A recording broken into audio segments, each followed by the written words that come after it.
tal, Lenin? Buenos días, ¿cómo te va? ¿Cómo estás, Estefi? Amigos televidentes, un buen día para todos. Con la intención de agilizar los procesos judiciales y de reducir el número de procedimientos, que en algunos casos llegan a ser 80, y disminuirlos, decíamos, a solamente 4, la Asamblea Nacional aprobó 464 artículos divididos en 5 libros, los cuales forman parte del Código Orgánico General de Procesos. Se pasará de esta manera del actual proceso escrito a una modalidad oral. Es este el más positivo de los aspectos que contempla este nuevo código, este nuevo cuerpo legal. Asambleísta Luis Fernando Torres, muy buenos días. Buenos días. El nuevo Código Orgánico General de Procesos, aprobado recientemente por la Asamblea, abre una nueva oportunidad para la justicia ecuatoriana. O seguíamos igual o vamos a un cambio en la justicia ecuatoriana. Sin embargo, el contexto dentro del cual se aprobó y se aplicará el código, indudablemente que genera preocupación.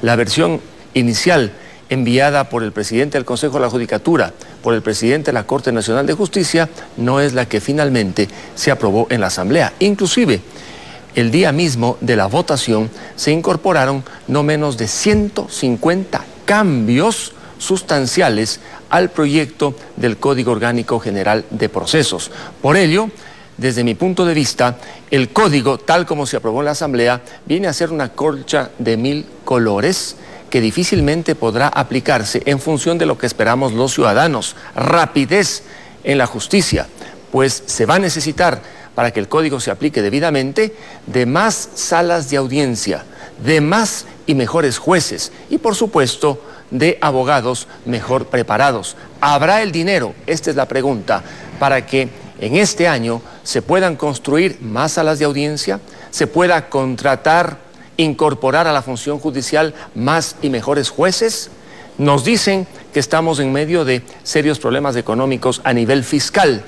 ¿De dónde saldrán los dineros para que en 12 meses se hagan las inversiones correspondientes para dotarle a la justicia de la infraestructura que se necesita para que tengamos una justicia rápida, no aquella que se mueve a paso de tortuga, pero también una justicia independiente, ahora, con jueces que no obedezcan al poder? Sí, este código fue presentado por el presidente, no fue presentado por el presidente de la República, no nació de la Asamblea Nacional, fue de origen, tuvo como origen el Consejo de la Judicatura y tuvo una amplia participación, discusión y análisis por parte de los asambleístas. Pero, ¿qué fue lo que ocurrió al final? Usted dice que se le introdujeron más de 150 cambios que han generado finalmente que el Estado tenga más poder, que el poder tenga más poder y no así la ciudadanía. ¿Cuáles serían las afectaciones que en la práctica podría generarle estos desajustes de última hora?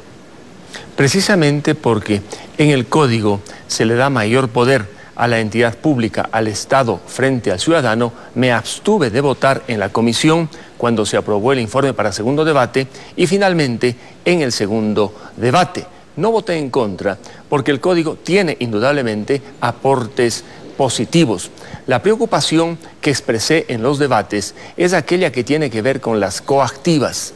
Ya se, digamos, complicó el tema de la coactiva para el ciudadano en la versión que llegó para segundo debate, pero el texto que votó la Asamblea es aún peor para el ciudadano coactivado, pues no queda claro si las coactivas no tributarias deben ventilarse ante los tribunales de lo contencioso administrativo, al incorporarse en el texto final una norma por la que se dice que todos los procesos coactivos se tramitarán conforme lo establece el procedimiento tributario.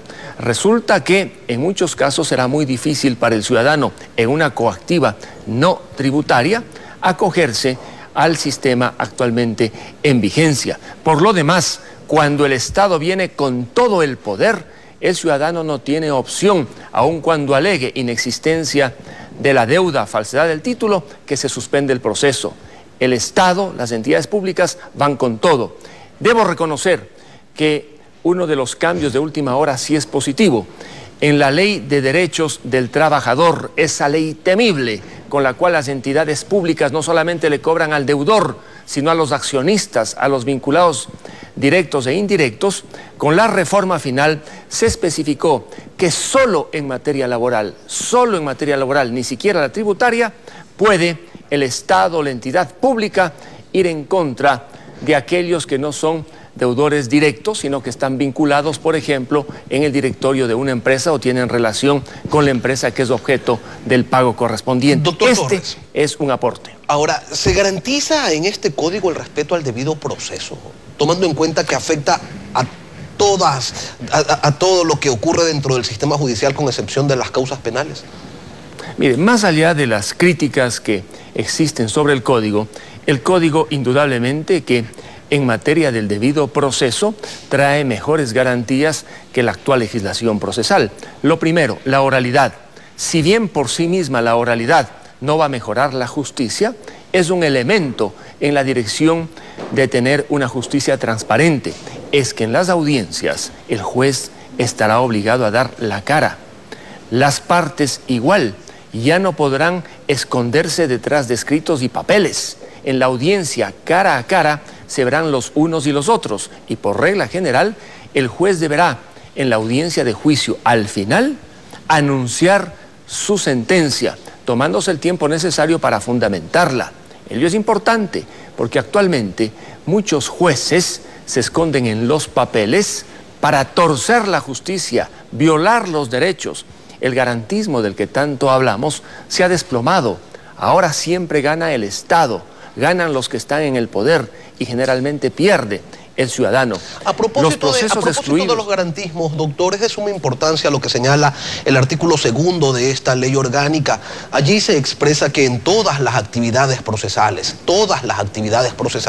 se aplicarán los principios previstos en la Constitución de la República, en los instrumentos internacionales de derechos humanos, en los instrumentos internacionales ratificados por el Estado, en el Código Orgánico de la Función Judicial, así como en aquellos desarrollados en este código. ¿Qué significa esto, doctor Torres? Que ya no debería haber ese tipo de situaciones donde entidades basadas en reglamentos imponen sanciones a través de informes que preparan comisiones de excepción, así como ocurre con la Superintendencia de Comunicaciones y con el Cordicón.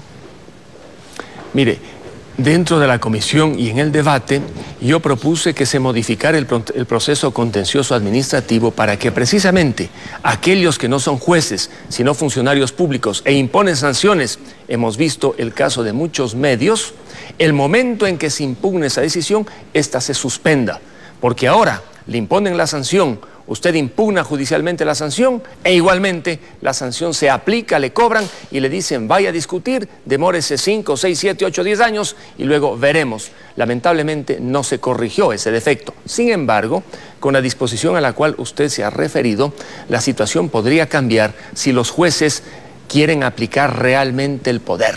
Si un juez aplica la Convención Americana de Derechos Humanos, créame que se podría evitar este tipo de abusos en que muchos comunicadores o medios primero son sancionados, cumplen la sanción para poder impugnar. Ojalá tengamos la justicia que tanto esperamos, con jueces probos, pero sobre todo independientes del poder y comprometidos con el ciudadano, con sus garantías, que le digan no al abuso de las entidades públicas, porque en los últimos años, si algo ha crecido en este país, es el abuso del poder sobre el ciudadano, ayudados no solamente por aquellos jueces que forman parte de la justicia ordinaria, en la Corte Nacional de Justicia y en otros niveles, sino fundamentalmente en la Corte Constitucional, que se ha convertido en una verdadera dependencia al servicio del poder y no de los derechos de los ciudadanos. Ahora, doctor, este Código General de Procesos le otorga en una de sus partes